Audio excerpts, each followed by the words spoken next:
Guys, I want to make a little guide tutorial on Life Drain Warlock. It's one of the most asked about questions I have when I'm streaming.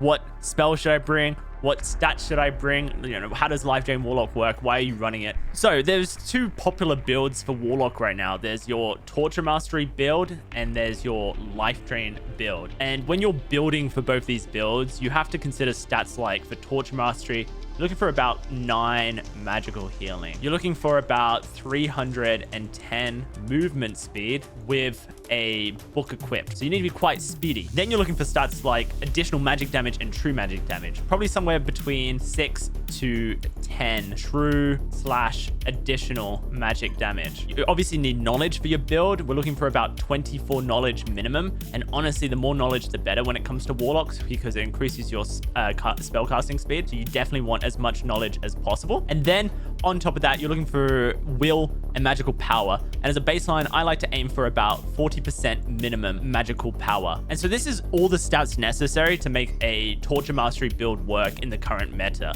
And that's a lot of stat lines. You know, a build for Torture Mastery is going to cost thousands and thousands of gold. You're going to have to remortgage your house. The Life Drain build simplifies this. Instead of needing all these stat lines, now all you need are these stat lines here instead. You need your additional true magic damage, you need your knowledge, and you need your magical power. You're essentially cutting out the requirements of magical healing and movement speed. And that allows you to invest less gold into your build or funnel more gold into true and additional magical damage, funnel more gold into knowledge, funnel more gold into magical power. So that's the purpose of the Life Drain build. It's actually to save you money and make building Warlock easier. So how does the Life Drain build work? What perks, what spells do you need to bring? What skills do you need to bring? Well, you're not bringing Torture Mastery. The reason being is because Life Drain itself actually scales from magical damage. That's why you build so much additional and true magical damage on your build and as much magical power as possible, because you get more healing from Life Drain the more magical damage you can apply. So don't bring Torture Mastery. Don't worry about the magical healing from Torture Mastery or Vamperism. Those stats are not going to be helpful with a Life Drain build. Instead, focus on building stuff like Malice for will bonus, Dark Reflection, which we'll talk about in a second, Anti-Magic, and Soul Collector. Now, Soul Collector and Dark Reflection have a very interesting interaction. Dark Reflection says in game that it's 10 magical damage, but those who've been playing Warlock for a long time know this to be actually 10 dark magical damage. And Soul Collector currently amplifies your dark magic damage 10% per stack. And if you get 6 stacks of Soul Collector, then you'll have a 60% dark magical damage bonus. And since Dark Reflection is not a spell, the criteria of removing Soul Collector, which is casting a spell, never happens, which means you will permanently have 6 stacks of Soul Collector as long as you never cast Dark Magic, which will amplify your Dark Reflection spell. And I tested this yesterday with a Cleric. I was dealing over 40 damage, I think it was, in Dark Reflection to them when they hit me. So what do you got? 88. 88. 47. Nice. So It was 41 damage. 41 damage, Dark Reflection right there. And that's a Cleric. Cleric builds magic damage. They build will, they build magic resistance. So that's a lot of damage to a rogue. That's a lot of damage to a fighter or a barbarian who may not have as much magical resistance. Anti-magic is an excellent perk as well because it's just 25% magical damage reduction against essentially wizard magical damage. It doesn't say this on the perk, but it doesn't work against curses. So any of the Warlock curses, it won't protect against. But it does work against, Bolt of Darkness, for example. It works against BOC, should work against Dark Reflection as well. So spells is the question. Well, this is really going to depend on what mode you're playing. Are you playing solo? Are you playing in a duo or a trio? If you're playing solo, then I highly recommend that you bring Curse of Pain, Bolt of Darkness, Hydra, Life Drain, and Flamewalker. This is the build that I have found to be most successful in using the Life Drain build. So a Life Drain build requires these 2 spells as its core. You need to bring Life Drain and you need to bring Hydra. What you do with this is that you summon a Hydra and then you Life Drain off of the Hydra to get your health back. This is an intentional gameplay mechanic that the devs added to Warlock to make it easier for Warlock to get health back. And you can use this mid-fight. If you take some range damage from a crossbow or a bow and arrow, then you can find a corner, place the Hydra, and get your health back. Or if you've cursed too many times, or bolt darkness, or just used your spells too much, then you can do the same thing. And since life drain scales from additional magic damage, true magical damage, and your magical power and will, it means you don't have to bring any magical healing to heal as Warlock. You can use life drain and funnel all that magic damage into your spell damage. As a solo player, I like to bring Curse of Pain because of that. It's just so much magical damage on your Curse of Pain. This build right now is hitting for 38 magic damage on the burst alone, which means I only have to hit someone 2 or 3 times with a Curse of Pain to kill them at range. If they get a little bit too far away from me, I'll bring Bolt of Darkness, which allows me to finish them off. But since Bolt of Darkness is a dark magic spell, it will reset my Soul Collector count. Something to keep in mind, I try not to use Bolt of Darkness too much, but it's there as a backup. If you do use Bolt of Darkness and reset your Soul Collector, you can always summon Hydra and kill the Hydras to get your Soul Collector back, as each Hydra kill equals 1 Soul Collector. The reason you bring Flamewalker is because against melee classes, you're creating space with Flamewalker, which allows you to essentially get more Curse of Pains out onto them without them getting close to hit you. If they do close the gap, then you always have your trusty Blow of Corruption to hit them. One important element of the life drain build that you should consider is always bringing a magical staff over a spellbook. The reason is because let's use this blue spellbook as an example. You'll see it has 5 magical damage on it. You can't hit someone with a spellbook. That's 5 magical damage that's only going to be applied to your spells. It will get applied to your Dark Reflection as well, as long as you're holding the spellbook when you're hit. Whereas a magic staff, purple one for example, has 10 magical damage, double that of a spellbook. And you can hit someone with it, which means your Blow of Corruption is amplified. And since you'll always have it out, your Dark Reflection is always going to be amplified by that high magical damage. So getting used to playing with a staff is very good, and it's another reason why we stack as much knowledge as possible into the build, because casting with a staff is not fun. What are you playing duos or trios though? Do you want to still bring this spell loadout? Well, probably not. There's better spell loadouts that you can bring in duos and trios. When I'm going into crypts, I love to bring Hellfire because it helps my team in Inferno a lot. It makes bossing quite easy as well. I'll still bring Bolt of Darkness because the range damage from Bolt of Darkness is very useful for clearing out fights from, far away. It gives your team a lot of utility. And I think right now, Ray of Darkness is probably the best last spell that you can bring. But Ray of Darkness is very viable right now in duos and trios especially. The reason I don't bring Ray of Darkness for solo gameplay is because I find in solo, everything that is done has to be done perfectly.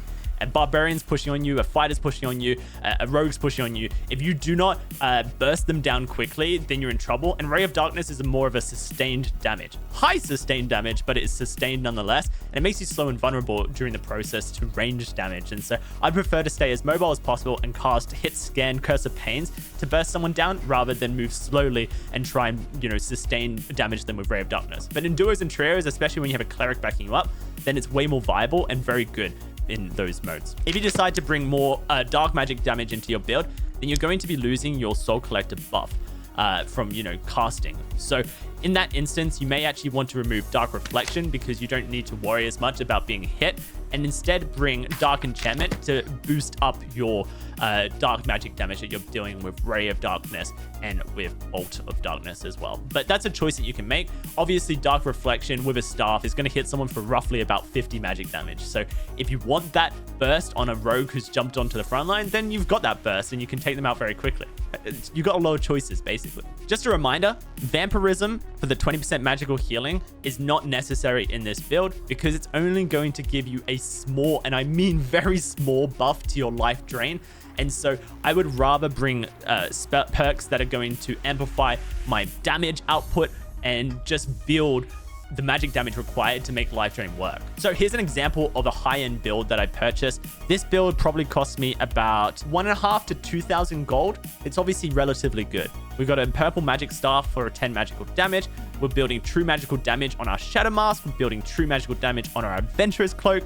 We're building true magical damage on our jewelry as well. It's really important to get either true or additional magical damage onto as much jewelry, cloak, and your mask as possible, because this is what's going to amplify your damage most efficiently for life drain, as well as increase the damage on your spells as well. Then on your other gear, try and stack as much knowledge as possible. So leather chalices are an ideal item. The Oracle robe is probably your best in slot chest piece, but if you can get 2 knowledge on something like an occultist robe, then the vigor that gives you health is very nice. And then on your boots and your gloves, you're just looking for 1 to 2 knowledge on each to try and get that knowledge cap up higher. Don't forget about the Ring of Wisdom or the Owl pendants, which have recently released, which will give you more knowledge in your jewelry slots as well. As far as your melee weapon, you are going to be using your magical staff mainly in PvP. But you can bring a longsword or a falchion or whatever you prefer for PvE.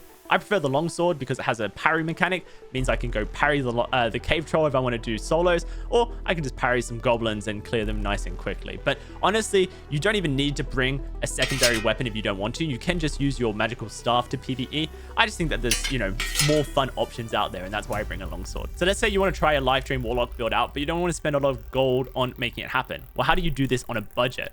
What you want to do is go into your leathersmith or your tailor, and you want to look for the following items: an oracle robe, a leather chouse, a rawhide gloves, or if you can find yourself a gray or white occultist boots, they also provide knowledge.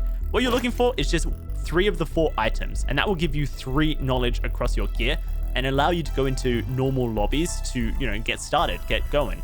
You also want to buy yourself a white magical staff for the 7 magical damage. That's going to amplify your damage immediately and give you better VOC, better dark reflection, and better life drain results. And I always like to bring a cheap longsword as well for that parry mechanic. As far as your spells are concerned, you actually only need 3. You need life drain, you need summon Hydra, and you need curse of pain. Your curse of pain is going to do close to 20 magic damage with this build at default, which means that every time you hit someone, that's 20 burst, an additional 12, I think, over 8 seconds that you would then deal. So let's say about 32 damage per hit. And then if they get close, you're hitting them with a BOC for about 40, 50, a physical hit for about 50 as well, a dark reflection for about, 30, 40. So you can actually kill someone pretty quickly with this build with base kit. And then as you get more knowledge, you're starting to add more things in. Bolt of Darkness for range damage, Ray of Darkness if you want that sustained damage, Flame Walker if you're playing solo and you want that to hold people off, or Hellfire if you're going into crypts with your friends and you want to help with clearing stuff out. There's so many options, but these are your bread and butter: Curse of Pain, Life Drain, and Summon Hydra. Now, if you can only find 2 of the 4 knowledge items in your store, then you can bring Bolt of Darkness as well. That's going to be 11 spell memory required. And if you can only find 1 of those, then you can actually just bring these 2 spells and rely on your melee damage with BOC and Dark Reflection. It is quite viable, but it's probably more viable in the solos or duos where you don't have as many targets you need to worry about. Now, just a quick note, it is still viable to run Torture Mastery. In fact, I would argue that a Torture Mastery Warlock is technically stronger than a Life Drain Warlock because they have more options and more freedom of how they play than Life Drain does. Life Drain is very stop-start and all-in with VOC staff hits, whereas Torture Mastery, typically you play with Phantomize, and it allows you to passively heal with curses and be very mobile. But like I said earlier, the whole point of this build is to essentially simplify the building of a Warlock. You're getting rid of the need for magical healing. You're getting rid of the need for movement speed, and you're able to focus all your funds into knowledge, into true and additional magical damage, and into magical power and will.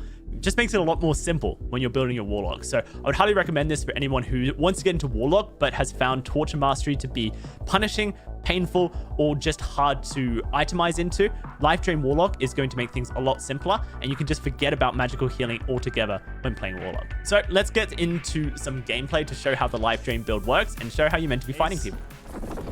Well, my gold's not taking up that much inventory space is the problem. It's all the stuff I need selling that's taking up the inventory space. It's my time. It's my time to be a rank 1 Warlock player. The strategy: break every box in the world. The gameplay. The competitiveness. Look at me go. I'm unstoppable, honestly. This is how I became the rank 1 box breaker in the world. I feel like when Warlock's strong, everybody... It's the world against Warlocks. Like, no one likes Warlocks. So they all gang up on us. I don't really mind people, killing Warlock on sight. It's the people who go, bro, there's a Warlock, let's gang up on him. Let's team up on him. It's those people. That happens so often.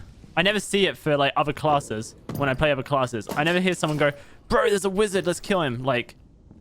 Or bro, there's a fighter, let's kill him. It's always, bro, there's a Warlock. Don't kill me, there's a Warlock. It's just we're truly the hated class.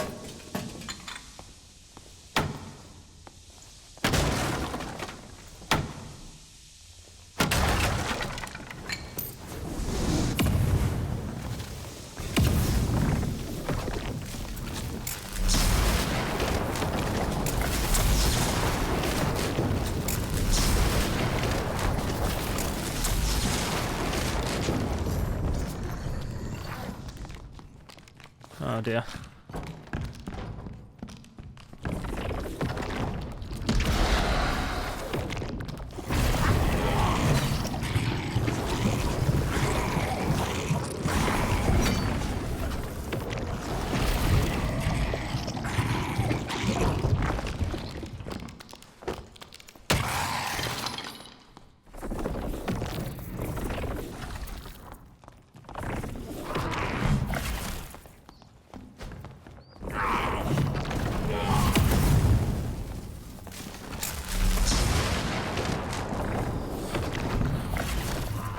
Yeah, you can't use that because the fucking goblin's on you now, buddy.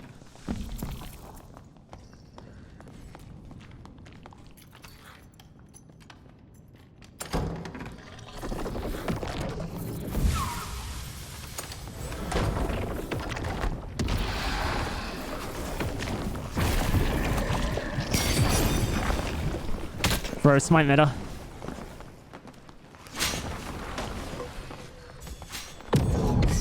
Whoa, that has great range. I'm dead here.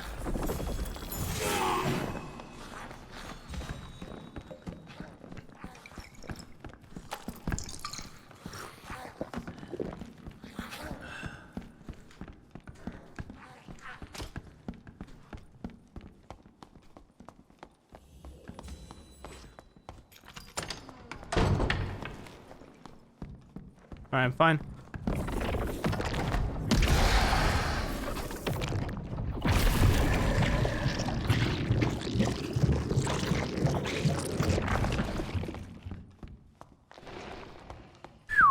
I don't know where this wizard is, but I'm basically full reset now.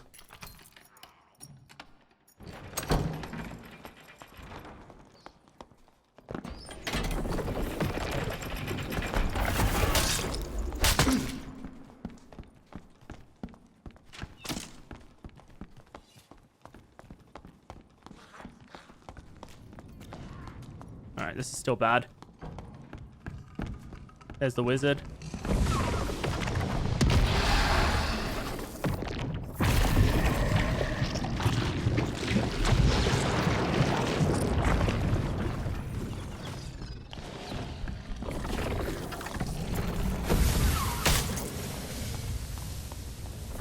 There's still players left in this lobby.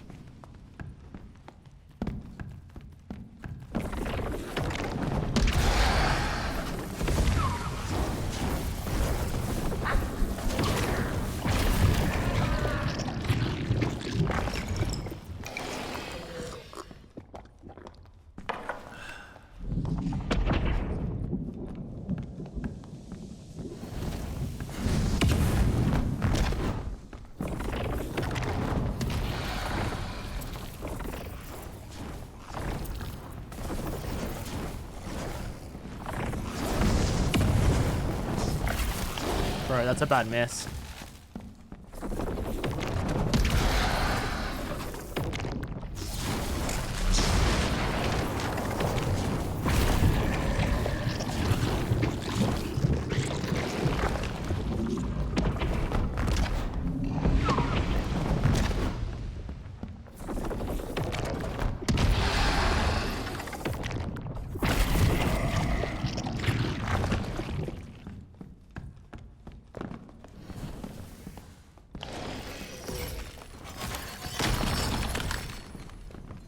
Is the cleric still alive then?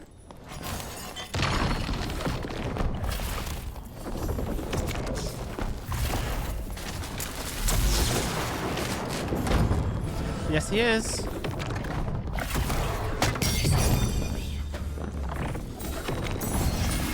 Alright, well, that's one cleric dead.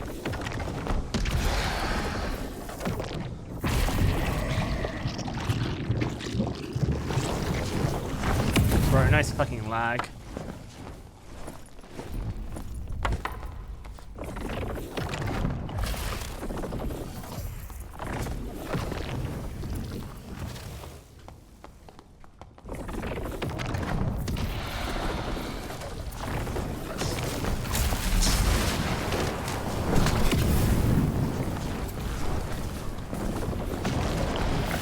He's dead. Has to be. Yes. Fucking go! Dude, I'm just gonna kill every fucking player in this lobby.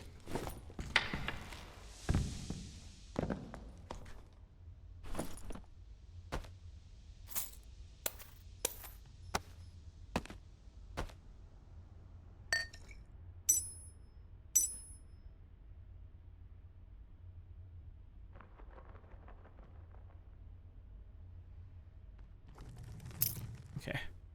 I don't think I want any of this, if I'm gonna be honest. Alright, what about the wizard? Wizard's a bit too scary to get right now. Let's focus on the other wizard and the other fighter that we killed. Okay.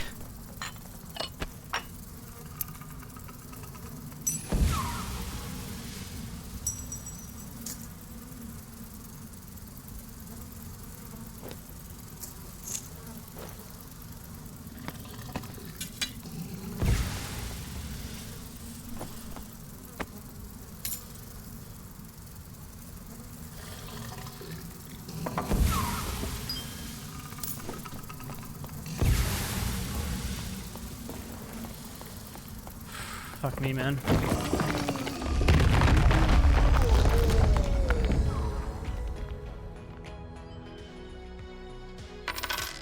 That was a crazy round.